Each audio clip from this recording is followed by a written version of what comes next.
हमारे शास्त्रों में हमारे मनीषियों ने ऋषि मुनियों ने नित्य पूजा पाठ स्वाध्याय को महत्व क्यों दिया है।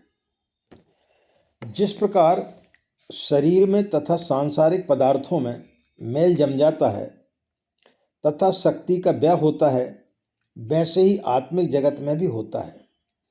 दैनिक संघर्षों के आघातों से, कटु अनुभवों से, वातावरण के प्रभावों से, लगातार सोचने से आत्मिक शक्तियों का व्यय होता है और आत्मा को थकान आ जाती है। इस क्षतिपूर्ति के लिए नित्य शक्ति संचय की आवश्यकता होती है। जैसे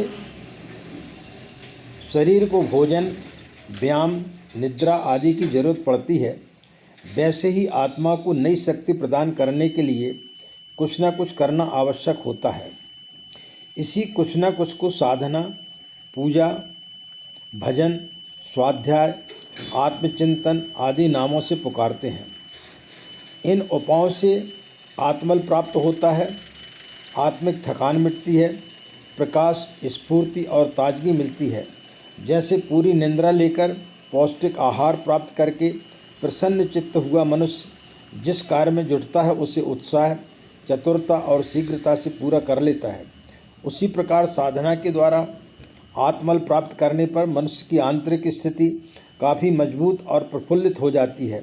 उसके द्वारा दैनिक जीवन की गतिविधि का संचालन बड़ी ही आशापूर्ण उत्तमता के साथ होता है। इसलिए हमारे ऋषि मुनियों ने लिखा है कि जो द्विज गायत्री की नित्य प्रति आराधना नहीं करते, वे अपने कार्यों से भ्रष्ट हो जाते हैं, इसमें कोई संदेह नहीं है। जैसे शरीर, वस्त्र एवं वस्तुओं पर प्रतिपल मल जम जाता है, वैसे ही संसार व्यापी तमोगुणी तत्वों आश्रित प्रवृत्तियों की छाया निश्चित रूप से मन में पड़ती है। उसकी नित्य सफाई करना आवश्यक होता है।